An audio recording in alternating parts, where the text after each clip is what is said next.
सागर शास्त्री नाम के एक शिक्षक थे। प्राइमरी स्कूल के बच्चों को वो पढ़ाते थे। उनका स्कूल गांव से 7 किलोमीटर दूर था। उनके पास कोई भी वाहन नहीं था। स्कूल के आसपास का इलाका पूरी तरह से सुनसान था, इसलिए वे अक्सर किसी से लिफ्ट मांगते थे। कभी-कभी लिफ्ट नहीं भी मिलती थी तो पैदल ही चले जाते थे, यह सोचकर कि भगवान ने मुझे 2 पैर दिए हैं, ये कब काम आएंगे। जब सागर जी रोज लिफ्ट मांगने खड़े होते थे तो उन्हें लगता था कि सरकार ने इतनी सुनसान जगह पर स्कूल क्यों खोला। इससे अच्छा गांव में ही किराना की दुकान खोल लेता तो अच्छा होता। रोज रोज की भाग दौड़ से बचने के लिए सागर शास्त्री जी ने कुछ पैसे बचाए और होंडा कंपनी का एक नया स्कूटर खरीद लिया।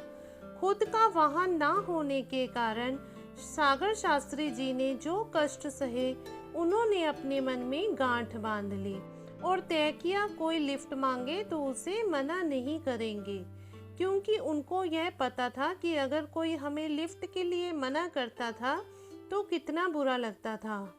अब सागर जी रोज अपने स्कूटर से स्कूल जाते थे और रास्ते में कोई उनसे रोज लिफ्ट मांगकर उनके साथ चला जाता था।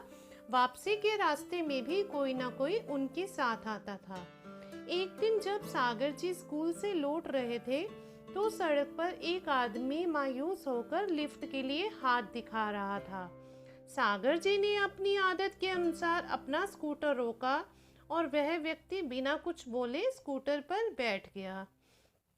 थोड़ा आगे जाकर उस आदमी ने चाकू निकाला और कहा, सारे पैसे और यह स्कूटर मुझे दे दो।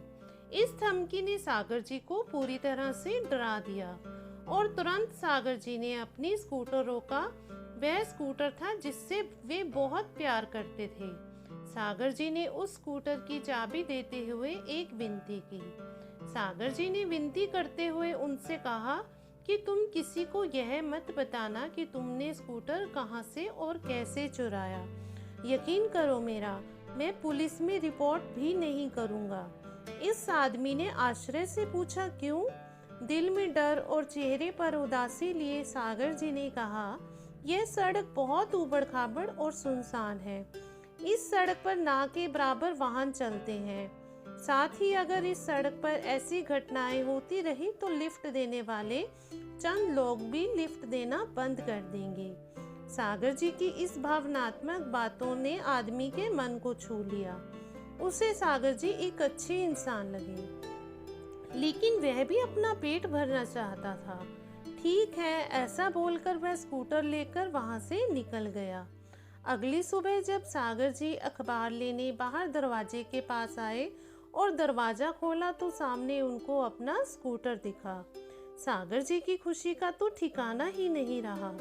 वे स्कूटर के पास दौड़े और अपने स्कूटर पर प्यार से हाथ फेरने लगे, मानो जैसे उनका वह एक बच्चा था। उनको वहां पर एक कागज चिपका हुआ मिला।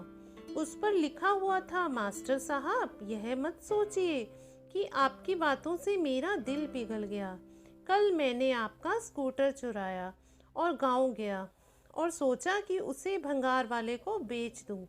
लेकिन जैसे ही भंगार वाले ने वह स्कूटर देखा, मेरे कुछ कहने से पहले ही वह भंगार वाला बोला, अरे यह तो मास्टर साहब का स्कूटर है। उससे बचने के लिए प्रयास में मैंने उसे कहा, हाँ, मास्टर साहब ने मुझे बाजार में काम से भेजा है। शायद उसे मुझ पर शक हो गया था। मैं वहां से चला गया और एक बेकरी में गया। मुझे बहुत भूख लगी थी और ऐसा सोचा कि कुछ खा लूं। बेकरी वाले की नज़र स्कूटर पर पड़ते ही वह बोला, अरे यह तो मास्टर साहब का स्कूटर है। यह सुनकर मैं तो डर गया और असमंजस में बोला, हाँ, यह चीज़ें मैं उनके लिए ही लेकर जा रहा हूँ, क्योंकि उनके घर पर कुछ मेहमान आए हुए हैं। किसी तरह से मैं वहाँ से भी भागा। फिर मैंने सोचा कि गांव से बाहर जाकर उसे कहीं बेच दूं। मैं कुछ ही दूर गया था कि टोल नाके पर पुलिस ने मुझे पकड़ लिया और गुस्से में मुझसे पूछा कि कहाँ जा रहे हो और यह मास्टर साहब का स्कूटर आपके पास कैसे आया। फिर मैं कोई बहाना बनाकर वहाँ से भाग गया। मैं भागते भागते थक गया हूँ। मास्टर साहब, आपका स्कूटर है या अमिताभ बच्चन? हर कोई उसे जानता है। मैं आपकी अमानत आपको ही सौंप रहा हूँ। उसे बेचने की मुझ में ना तो हिम्मत है और ना ही ताकत। आपको हुई परेशानी के लिए मुझे माफ़ कर दो, और परेशानी के बदले में मैंने आपके स्कूटर की टंकी भरवा दी है।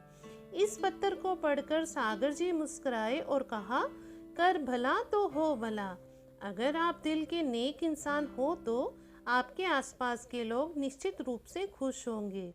इसलिए जीवन में कभी भी किसी की मदद करने के लिए पीछे नहीं हटना चाहिए। धन्यवाद।